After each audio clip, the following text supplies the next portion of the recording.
Do-yun stood at attention near the main entrance of the conference hall, his eyes scanning the crowd of alien delegates.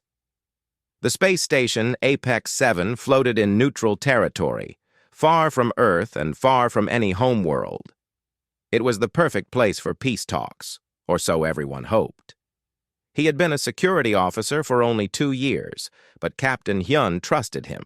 That meant something. The captain was old school, the kind of man who believed humans had to prove themselves every single day in this new galactic community. Earth was still on probation with the Galactic Coalition. Too aggressive, they said. Too violent. Too unpredictable. Do-yun hated those labels, but he understood them. Ambassador Yuna was speaking now, her voice calm and measured as she addressed the assembled representatives. She talked about cooperation, about humanity's desire to learn and grow. Do-yun barely listened. His job was not to think about politics. His job was to watch for danger. The Valoran delegation sat in the front row. Queen Valara was impossible to miss. Her body seemed to be made of living crystal, reflecting light in 1,000 colors. Next to her sat Princess Nira, younger and smaller but equally beautiful. Do-yun had read the briefing files. Valorans were telepathic, ancient, and incredibly influential in the coalition. They also thought humans were dangerous primitives barely worth acknowledging. The explosion came without warning. Fire and smoke filled the hall. Screams erupted from every direction. Do-yun's training kicked in instantly. He moved toward Ambassador Yuna, reaching for his weapon. But then he saw something that made his blood freeze. 3 figures in combat armor were dragging Princess Nira toward the side airlock. Her guards were down, stunned by some kind of energy weapon. Queen Valara was trapped on the other side of the hall, separated by flames and debris. Do-yun did not think. He ran. Plasma bolts struck his shoulder and his leg. The pain was immediate and terrible, like being branded with hot iron. His body wanted to stop, wanted to collapse. But humans had something that other species found disturbing. They could push through pain that would drop most beings instantly. Adrenaline was a hell of a drug. He crashed into the first attacker with his full weight. The alien went down hard. Do-yun's fist connected with the second attacker's helmet, cracking it. His knuckles split open, blood running down his hand.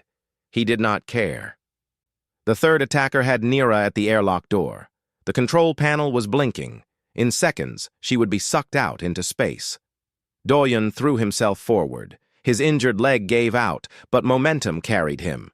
He grabbed the attacker's arm and twisted. Something snapped. The alien screamed and released Nira. Do-yun caught her, pulling her away from the door. The attacker recovered and lunged. Do-yun could not reach his weapon. He did the only thing he could. He put himself between the threat and the princess. The blade struck him in the side, sliding between his ribs. Do-yun gasped. His vision blurred, but he held on to Nira with one arm while his other hand found the airlock controls. He slammed the emergency seal. The door closed with a heavy thunk. The attacker was trapped on the other side, banging uselessly on the reinforced metal. Do-yun's legs finally gave out. He collapsed to the floor, still holding Nira. Blood pooled beneath him, bright red against the white floor. Valorans had never seen human blood before. It was shockingly vivid compared to their own crystalline fluid. Nira's eyes were wide with fear and confusion. She tried to speak, but no sound came out. Her telepathic abilities were useless on humans. They did not have the right kind of brain structure. Do-yun looked at her and managed a small smile. His mouth tasted like copper. "You're safe," he whispered. "That's all that matters." His eyes closed. The pain was fading now, replaced by a cold numbness. That was probably bad. But at least the princess was safe. That was his job. He had done his job. Security teams flooded the area. Medical personnel in white suits rushed forward. Do-yun heard shouting but could not make out the words. Someone was lifting him, moving him. He felt Nira's small hand gripping his, refusing to let go even as the medics tried to separate them. Then there was darkness. Queen Valara pushed through the crowd, her crystalline face a mask of fury and fear. She reached her daughter and pulled her into an embrace. Nira was crying, her tears small crystal drops that clattered on the floor. But Nira's eyes kept going back to the human, now surrounded by medical equipment. The medics were working frantically. Human biology was still new to them. They did not have the right medicines, the right procedures. "Will he live?" Nira asked in her native language, her voice small. Queen Valara looked at the broken human body. So much blood, so much damage. He had taken wounds that would have killed most species 3 times over, yet the monitors showed his heart still beating, stubborn and strong. "I do not know," Valara said quietly. She knelt beside the human. Her telepathic senses reached out carefully, touching the edge of his fading consciousness. What she found there shocked her. In his last moment of awareness, he had not thought of himself, had not thought of pain or fear or death. His final conscious thought had been simple and pure. She's safe. That's all that matters. Valara pulled back, disturbed. What kind of being thought like that? What kind of species produced individuals willing to die for strangers without hesitation? Humans. Dangerous, violent, unpredictable humans. Captain Hyun arrived, his face pale with worry. "Ambassador Yuna is safe. Most delegates are secure." "What about—" He saw Do-yoon on the stretcher and his words died. "Your man saved my daughter," Queen Valara said stiffly. "He fought 3 armed attackers with nothing but his hands. He took wounds that should have killed him immediately. He sealed the airlock and protected Nira until the end."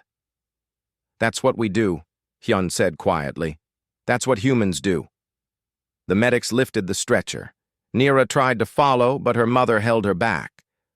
"Mother, I must—" "You will return to our ship," Valara commanded. "We must ensure your safety." But as they walked away, Nira looked back one more time at the human who had saved her life. And something strange happened. For just a moment she felt his pain, his determination, his unwavering resolve. It should have been impossible. Telepathic bonds did not form with humans. Yet somehow, impossibly, one had. Queen Valara felt it too through her daughter. Her eyes widened in alarm. This human had just become far more than a simple security officer. He had become a problem that could not be easily solved. And problems, in galactic politics, were dangerous things indeed. Do-yoon woke up to pain. It was not the sharp, immediate pain of injury. This was different, a deep ache that seemed to live in his bones. Every breath hurt. Every small movement sent fire through his nerves. He opened his eyes slowly. The room was white and filled with strange equipment. Tubes ran from his arms. Monitors beeped steadily. The air smelled wrong, like flowers and metal mixed together. "Easy," a familiar voice said. Captain Hyun appeared beside the bed. His face was tired, lined with worry. "You've been out for 3 days." 3 days. Do-yoon's mouth was dry. He tried to speak, but only managed a croak. Hyun held up a cup of water with a straw. Do-yoon drank gratefully. The water tasted strange, but helped. "What happened?" Do-yoon finally asked. "You saved Princess Nira," Hyun said. "The attackers are dead or captured. Ambassador Yuna is safe. The conference is over, obviously, but you—" Hyun paused. "You became a symbol, Do-yoon. The human who threw himself into fire to save an alien princess." Do-yoon closed his eyes. He did not want to be a symbol. He just wanted to do his job. "There's more," Hyun continued, his voice serious. "The Valorans have a custom. A law, really. When someone saves a life, it creates what they call a life-debt bond. The person saved owes their life to the one who saved them until the debt is repaid. So the princess owes me, Do-yoon asked, confused. In a normal situation, yes. But something else happened. Something the Valorans say is impossible. Hyun leaned forward. You bonded with her, telepathically. During the rescue, some kind of connection formed between you and Nira. She can feel your emotions now. You can feel hers, though not as strongly. Do-yoon thought about that. He had felt something, even now, a presence at the edge of his mind, warm, concerned, guilty.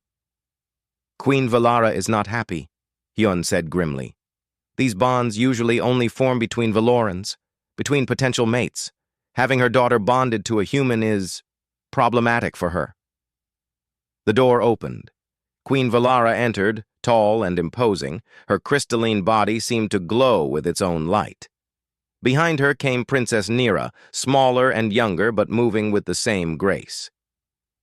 Hyun stood and bowed slightly. Your Majesty. Valara ignored him, her eyes like polished gems fixed on Do-yoon. You are awake. Good. We must discuss your situation. Do-yoon tried to sit up. Pain shot through him, but he managed it. He would not face this lying down. My daughter owes you a life debt, Valara said coldly. This is sacred to my people. The debt must be repaid. She doesn't owe me anything, Do-yoon said. I was doing my job. Valara's expression did not change, but something flickered in her eyes. Surprise, maybe. You do not understand. The debt exists whether you acknowledge it or not. But there is a complication. The bond. Nira stepped forward. She looked at Do-yoon with an expression he could not quite read. I am sorry, she said softly. I did not mean for this to happen. The bond should not exist. Humans do not have telepathic abilities. Yet it exists, Valara said sharply. And it cannot be allowed to continue. Such bonds are intimate, personal. They are not meant to cross species, certainly not with humans. Do-yoon felt anger rise in his chest. I didn't ask for this. No, Valara agreed. But you have it nonetheless. Therefore, you will remain in our custody until we can find a way to break the bond. What? Hyun stepped forward. You can't imprison him. He saved your daughter's life. I am not imprisoning him, Valara said icily. I am protecting him, and protecting my daughter.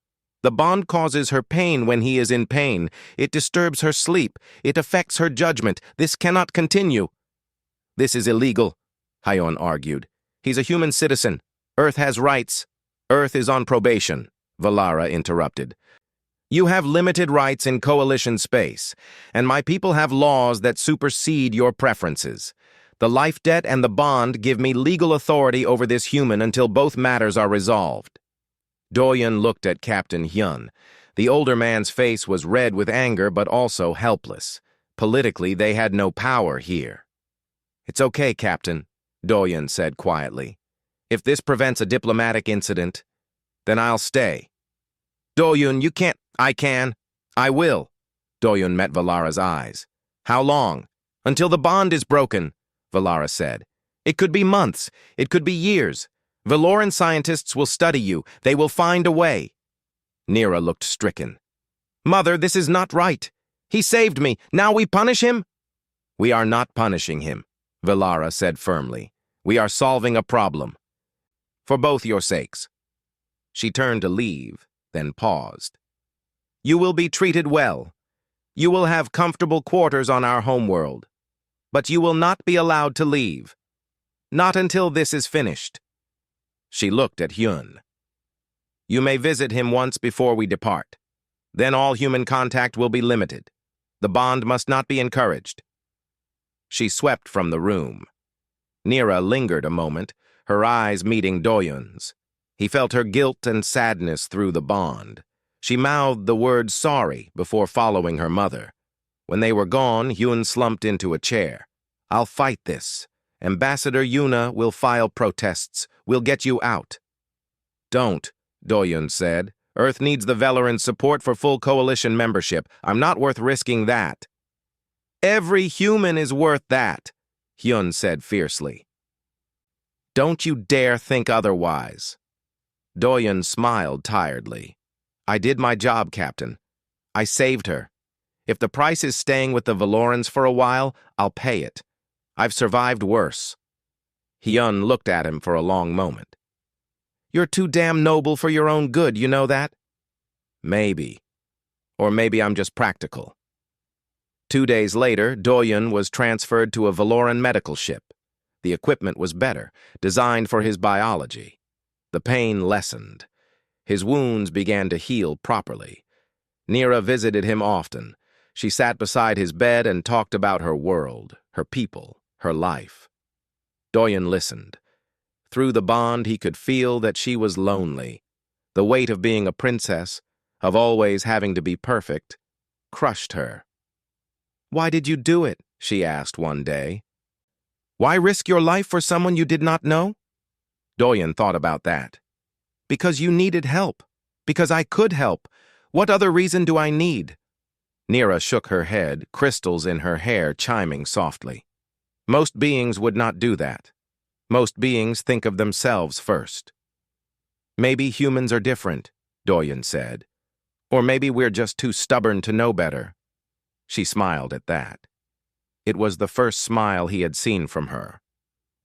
When the ship arrived at Crystallis 9, the Valoran homeworld, Doyun looked out the window at the planet below. It glittered like a massive jewel in space, beautiful and cold. He was taken to the royal palace, to a suite of rooms that were indeed comfortable. But the doors were locked from the outside. Guards stood watch at all times. Captain Hyun's final words echoed in Doyun's mind. Hold on. Don't let them break you. You're human. We endure. Doyun looked around his golden cage and made himself a promise. They could trap his body, but they would never trap his spirit. He would survive this. He would endure. Because that was what humans did best.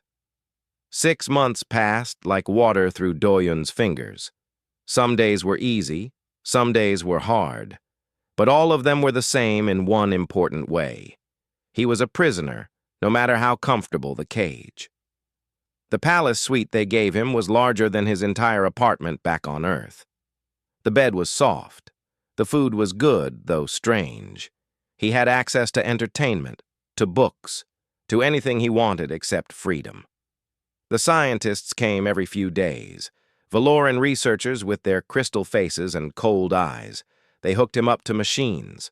They scanned his brain. They asked endless questions about his feelings, his memories, his connection to Princess Nira. The tests hurt, not physically, though there was some of that. But they dug into his mind in ways that felt wrong.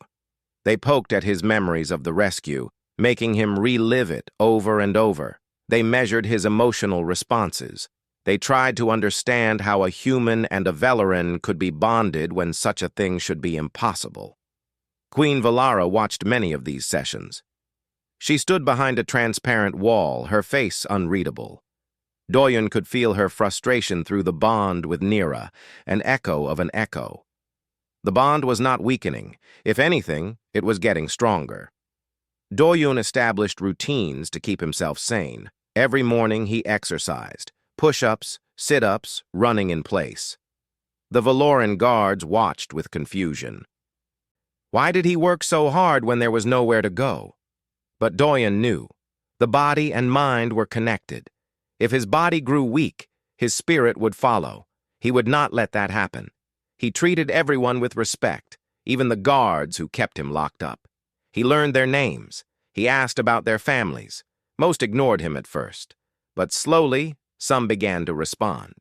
The Valorans were not cruel. They simply saw him as a problem to be solved, not a person. Nira visited him almost every day. She was the bright spot in his existence.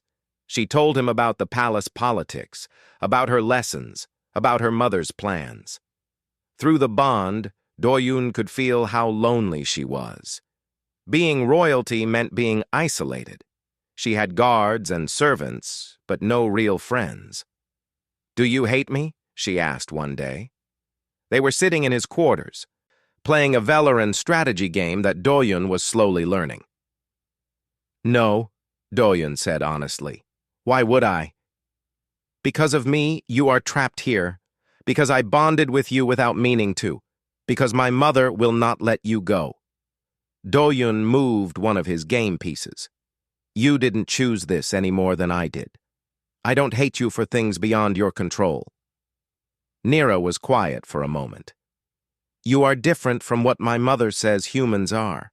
She says humans are violent, aggressive, selfish." "Some are," Doyen admitted.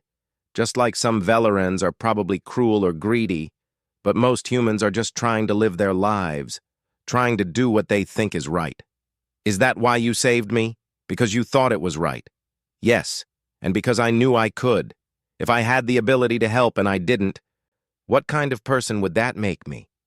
Nira looked at him with an expression that was almost wonder. "My people do not think that way. We calculate. We consider consequences. We measure costs and benefits. But you just acted without thinking." "Oh, I'm definitely paying for not thinking," Doyen said with a small smile. "But I'd do it again." That was when he saw it. Tears forming in Nira's crystalline eyes. They rolled down her cheeks and dropped to the table with tiny chiming sounds. "I wish I could free you," she whispered. "I wish I had the power." "You don't owe me anything," Doyen said gently. "I told you that before." "But I do. The life debt—" "Forget the life debt. I don't care about Valoran laws. I helped you because you needed help, that's all." Nira stood abruptly. "I must go. My mother is calling." After she left, Doyun sat alone in the silence. He could feel Nira's emotions churning through the bond. Guilt, sadness, frustration, and something else. Determination. The tests continued. One day, a Valoran scientist named Callus spoke to him privately. Callus was older than the others, his crystal body starting to dull with age. "The bond is changing you," Callus said bluntly. "Your cells are regenerating faster. Your projected lifespan has increased by decades. You are becoming more like a Valoran." Doyen absorbed this news calmly. "And Nira?" "She is becoming more like you. More emotional, less telepathic, but more direct. More willing to question, more protective." Kalis paused. "Queen Valara sees this as contamination. What do you see it as?" "Evolution," Kalis said quietly. "Adaptation. Two species learning from each other on the most fundamental level. It is fascinating and terrifying." "Why terrifying?" "Because it proves we are not so different. Because it challenges everything we believe about ourselves. The Valorans pride themselves on being superior, logical, advanced. But you humans have something we lack, something we cannot explain or measure." "What's that?" "Heart," Kalis said simply. "You call it different things. Compassion, determination, stubborn refusal to give up. But it all comes from the same place. A core of pure will that lets you endure anything." He looked at Doyen with something like respect. "We have studied you for months. We have measured your body and your mind. We have tried to break the bond, but we cannot. Do you know why?" Doyen shook his head. "Because the bond exists not in the mind, but in the spirit, and the human spirit we are learning is far stronger than we believed possible. You should have broken by now, become depressed, angry, bitter. But every day you wake up, and you exercise, and you smile at guards, and you play games with the princess. You refuse to be broken." "I've survived worse than a comfortable room," Doyen said. "Have you?" Kalis asked. "Or is this prison worse because it is comfortable? Because you cannot fight it or escape it? Because there is nothing to overcome except time itself?" Doyen thought about that after Kalis left. Maybe the scientist was right. This was a different kind of challenge. Not a battle, but a siege. Not violence, but patience. But humans had patience too. They had crossed deserts that took months to traverse. They had waited years for crops to grow in harsh soil. They had endured centuries of darkness before finding light. 6 months was nothing. He could wait. Queen Valara stood in her private chamber, reviewing the reports.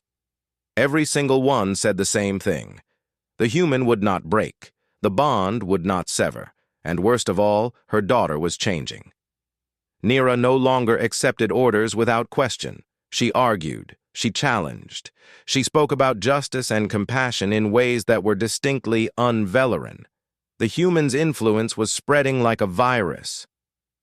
Perhaps, her chief advisor suggested carefully, an accident could be arranged. If the human died, the bond would end. Valara considered it. One human life versus the stability of her throne, versus the purity of her bloodline, versus the future of her people. It was logical. It was efficient. But when she reached out with her telepathic senses, touching her daughter's mind, she felt Nira's response instantly. Her daughter was listening, watching, waiting to see what kind of queen her mother truly was. And Valara knew in that moment that if she killed the human, she would lose her daughter forever. The human had saved Nira's life, and now, impossibly, he was teaching her how to live. The message came through official channels. The Galactic Coalition was demanding a tribunal. Earth's ambassador, Yuna, had been quietly building a case for months. Now she had enough support from other species to force a hearing. Queen Valara read the summons with cold fury. She was being accused of unlawfully detaining a coalition citizen. The tribunal would review the evidence and make a ruling. If they found against her, the consequences would be severe. She could refuse, of course. The Valorans were powerful. But that would make her look guilty. It would damage her reputation and her planet's standing in the coalition. She had no choice but to attend. Doyun learned about the tribunal from Nira. She came to his quarters with excitement shining in her crystalline eyes. "You might be freed," she said. "Ambassador Yuna has been fighting for you all this time." Doyun felt a flutter of hope, but pushed it down. Hope was dangerous. It made disappointment hurt more. "Your mother won't let me go easily." "No," Nira admitted. "But maybe the tribunal will force her hand." Over the next 2 weeks, Queen Valara became even more withdrawn. She spent hours in private meetings with her advisors. Doyun could feel Nira's worry through the bond. Something was being planned. But what? The answer came one night. Nira burst into his quarters without warning, her face panicked. "They are going to kill you," she said, her voice shaking. "I heard them. My mother's advisors. They said an accident could solve everything." Doyun stood slowly. "Your mother agreed to this?" "She did not say no." Nira grabbed his hands. Her skin was cold and hard like glass, but her grip was desperate. "I will not let it happen. I will tell the coalition. I will expose the plan. That would destroy your mother politically. I do not care." Nira's voice rose. "She taught me that honor defines a ruler. Where is the honor in murdering someone who saved my life?" Doyun could feel her emotions through the bond. She meant every word. This young princess, who had been quiet and obedient for so long, was ready to burn down her own house to protect him. "Don't," he said gently. "Don't destroy your relationship with your mother because of me. You would rather die? I'd rather find another way." But what other way was there? Doyun paced his room after Nira left. Queen Valara was trapped. If she released him, the bond remained and Nira would continue to change. If she kept him, the tribunal would rule against her. And if she killed him, Nira would expose her. There had to be a solution, something that no one had thought of yet. The tribunal was held on Apex 7, the same station where everything had started. Doyun was brought under heavy guard. He wore simple clothes, not the prisoner's garb the Valorans wanted. A small act of defiance that Captain Hyun had arranged. The tribunal chamber was massive. Representatives from dozens of species sat in curved rows watching. Ambassador Yuna stood at the prosecution stand. Queen Valara sat at the defense stand with her legal team. Doyun was seated in a witness box between them. The tribunal leader, a being made of flowing energy, spoke in a voice like wind chimes. We are here to determine if Queen Valara of the Valorans has unlawfully detained human citizen Doyun. The coalition recognizes the Valoran life debt tradition, but questions whether it applies in this case. Ambassador Yuna presented her case first. She showed records of Doyun's 6 months in captivity. She argued that the life debt was being used as an excuse. She pointed out that Doyun had committed no crime and should be free to return to Earth. Queen Valara's defense was elegant. She explained the life debt law in detail. She showed evidence of the telepathic bond. She argued that breaking the bond was necessary for both Doyun's safety and her daughter's well-being. She was protecting them both, not imprisoning anyone. Then Captain Hyun took the stand. He had been investigating on his own, and he dropped a bomb. The attack on the conference was not random, Hyun said, presenting data files. The attackers were mercenaries. We traced their payments back to a Valoran political faction opposed to Queen Valara. They were trying to kill Princess Nira to destabilize the throne. The chamber erupted in shocked murmurs. Queen Valara's face remained calm, but Doyun could feel Nira's surprise through the bond. This was news to them both. Hyun continued. Queen Valara has been holding Doyun partly to keep him from investigating this connection. She wanted to handle it internally, without admitting that Valoran politics were responsible for the attack. Valara stood. That is a lie. I held him because of the bond. Which you have been trying to break for 6 months, Hyun interrupted. If the bond was truly dangerous, you would have separated them completely. But Princess Nira visits Doyun almost daily. You are not trying to break the bond. You are trying to control it, and control him. The tribunal leader called for order. Queen Valara, how do you respond? Valara looked cornered. Every exit was blocked. If she admitted to the political angle, she looked weak. If she denied it, she looked like a liar. The tribunal was going to rule against her. She could feel it. That was when Doyun spoke up. May I say something? The tribunal leader looked surprised, but nodded. You may speak. Doyun stood. I understand Queen Valara's position. She is trying to protect her daughter from a bond she does not understand. She is trying to protect her throne from political enemies. She is trying to protect her people from change. He paused. I can offer a solution. Every eye in the chamber fixed on him. I will stay, Doyun said. Not as a prisoner. As Princess Nira's official guardian, I will protect her from future assassination attempts. I will remain until she comes of age in 3 years. This honors the life debt. It keeps me close enough that the bond is not strained, and it gives Queen Valara time to secure her throne and deal with her political enemies. The chamber was silent. Ambassador Yuna looked shocked. Captain Hyun looked proud. Queen Valara looked thoughtful. And after 3 years? The tribunal leader asked. After 3 years, I go home. The life debt is fulfilled. The bond will be strong enough by then that distance will not matter. Everyone gets what they need.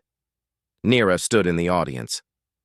I accept this proposal, she said clearly. I want Doyun as my guardian. Queen Valara stood slowly. She looked at Doyun for a long moment. You are offering to stay? Voluntarily? Yes. Why? Because it solves your problem. Because it protects Nira. Because it ends this conflict without anyone losing face.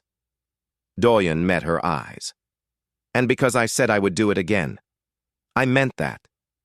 Valara was silent. Then, incredibly, she bowed her head slightly, a sign of respect among Valorans. I accept your proposal, but know this, human. If you betray my trust, if you harm my daughter in any way, there will be nowhere in the galaxy you can hide. Understood, Doyun said. The tribunal leader conferred with the other members. Finally, it spoke. The tribunal finds this solution acceptable. Doyen will remain with the Velerans as Princess Nira's guardian for 3 years with full rights and freedoms. After that time, he will be released to return to Earth. Queen Valara, do you agree to these terms? I do. Then this matter is settled. As the chamber cleared, Ambassador Yuna approached Doyun. That was either very brave or very stupid, she said. Maybe both, Doyun admitted. Captain Hiyun clapped him on the shoulder. 3 more years. Think you can handle it? I've handled 6 months. What's 3 years? As Doyen was led away, he glanced back at Queen Valara. She was watching him with an expression he had not seen before, not anger or frustration, something closer to understanding. He had just solved her political crisis without asking for anything in return. He had given her a way out that saved her pride and protected her daughter. And he had done it by offering to give up more of his own freedom.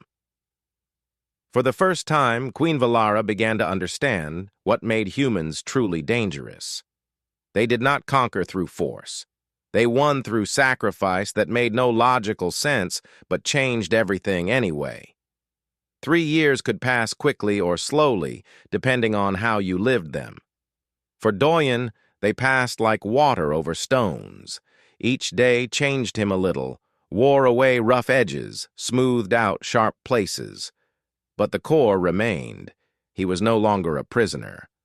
As Nira's official guardian, he had freedom to move throughout the palace and even the city beyond. He trained the palace guards in human combat techniques. At first they laughed at his methods. Humans were weaker, slower, less durable than most species. What could they teach? But then they sparred with him. Doyen showed them that strength was not everything. Speed was not everything. Humans won through strategy, through reading opponents, through using an enemy's own force against them. The guards stopped laughing and started learning. He wrote too. Late at night, when the palace was quiet, he recorded his thoughts about human philosophy, human history, human ways of seeing the world. He did not expect anyone to read it, but Ambassador Yuna found the writings and published them throughout the coalition. They became popular, especially among younger species. Humans, it turned out, had ideas worth considering. Nira grew during those 3 years. She was no longer the frightened girl from the conference. She stood taller now. She spoke with confidence. She challenged her mother's decisions when she thought they were wrong. The bond with Doyun had given her something that Valoran culture did not teach. It gave her the courage to be herself. They spent hours together, sometimes training, sometimes just talking. The bond between them had deepened until they could sense each other's feelings across great distances. It was not romantic. It was something deeper than that. It was family. "Do you regret it?" Nira asked one day. They were in the palace gardens, surrounded by crystal flowers that chimed in the wind. "Staying here. Missing 3 years of your life on Earth." Doyen thought about it honestly. "Sometimes. I miss my planet. I miss my friends. I miss food that does not taste like perfume." He smiled. "But no, I don't regret it. I got to see another world. I got to know another species. I got to protect someone who needed protecting. Those are not bad things." "You are strange," Nira said, but she was smiling. "Most beings would be bitter, angry at losing so much time. Humans measure time differently than Valerans. You live for centuries. 3 years is nothing to you. For us, 3 years is significant, but that just means we try to make every year count." A messenger approached and bowed. "Princess Nira, your mother requests your presence." Nira stood with the grace she had learned. "Come with me, Doyen. I think you will want to hear this." Queen Valara sat in her throne room, surrounded by advisors and courtiers. She looked older than when Doyen had first met her. The stress of 3 years of political maneuvering had taken its toll, but she also looked more at peace. "The tribunal date is approaching," Valara said without preamble. In 2 days, your service as guardian will be complete. You will be free to return to Earth." Doyon bowed respectfully. "Thank you, Your Majesty." "Do not thank me yet." Valara stood and descended from her throne. She approached Doyon and, to everyone's shock, knelt before him. A Valoran queen did not kneel to anyone. "I was wrong about you," she said quietly. "About humans. I believed you were dangerous because you were violent and unpredictable. I was correct that you were dangerous, but wrong about why." She looked up at him. "You are dangerous because you make people want to be better. My daughter has become a stronger leader because of your influence. My guards have become more versatile fighters.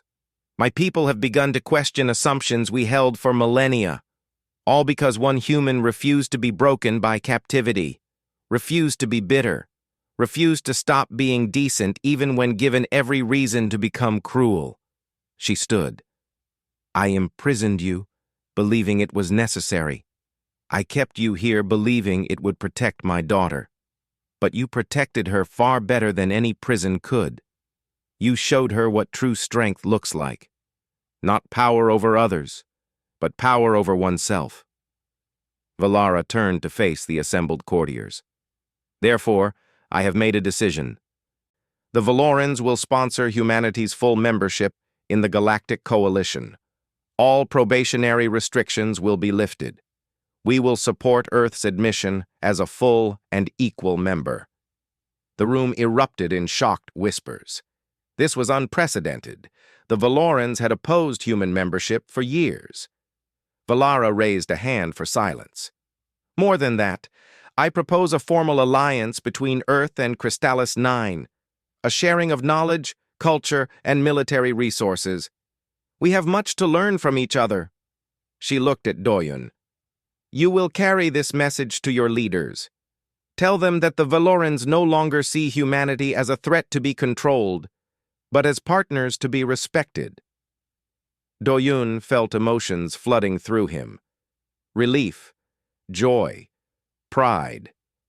And through the bond, he felt Nira's happiness like sunshine. "I will tell them," he said.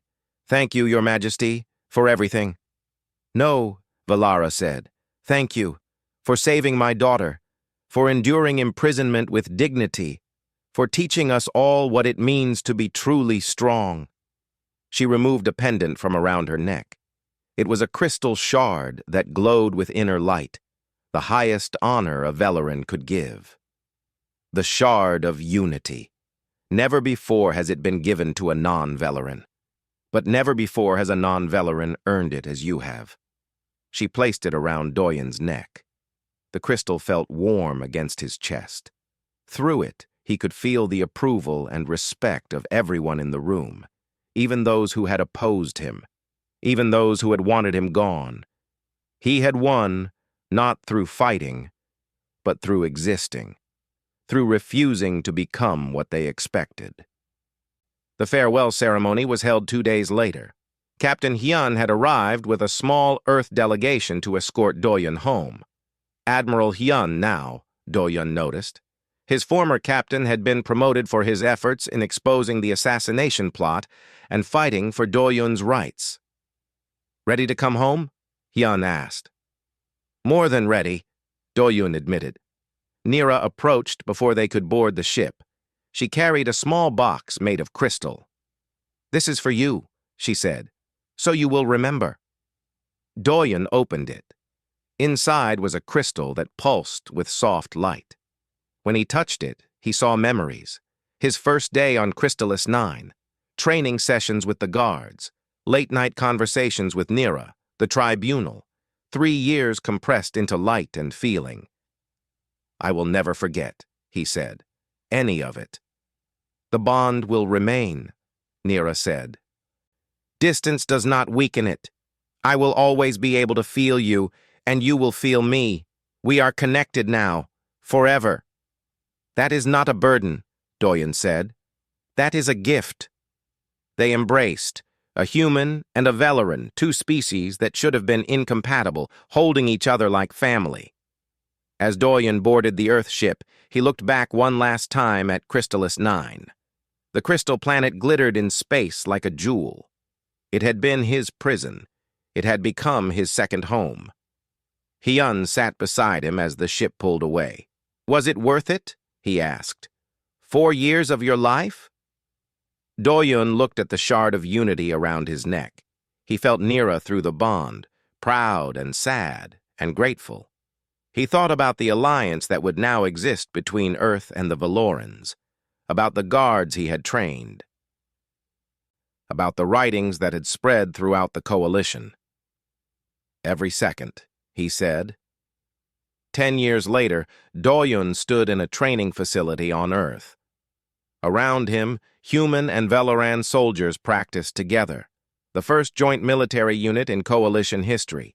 They moved in perfect sync, combining human adaptability with Valoran precision. Nira was queen now. Her mother had retired peacefully, satisfied that her daughter was ready to rule. The new queen had implemented reforms that shocked the conservative Valoran establishment. She made alliances with species the Valorans had previously avoided. She argued for inclusion and cooperation rather than isolation and superiority. And sometimes, late at night, Doyun felt her presence through the bond, checking on him, making sure he was safe. He would send back his own feelings.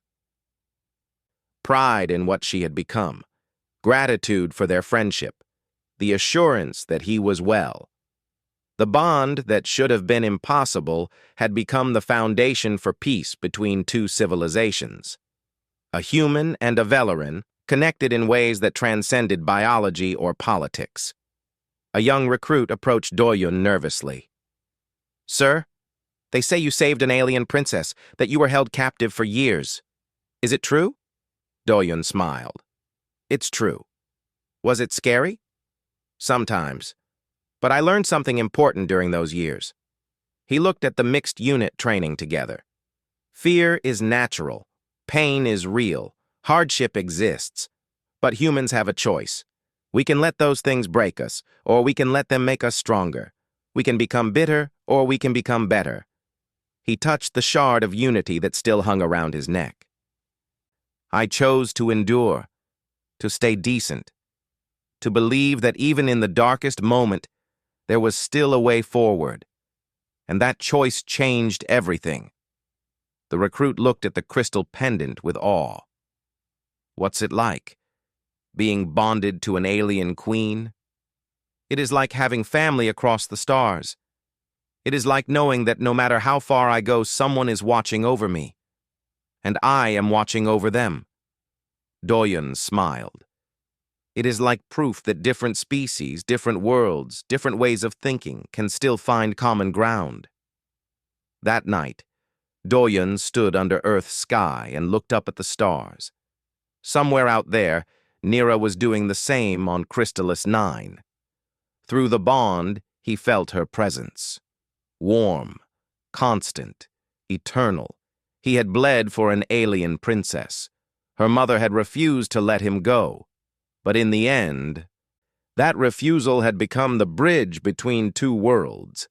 And sometimes the greatest victories came not from fighting your way to freedom, but from enduring captivity with such grace that your captors became your allies. That was what humanity brought to the galaxy. Not superior weapons, not advanced technology, but the stubborn, unbreakable will to remain human no matter what. To stay kind when kindness seemed foolish. To stay hopeful when hope seemed lost. To stay strong not through force, but through the simple refusal to surrender their humanity. Humanity, fuck yeah.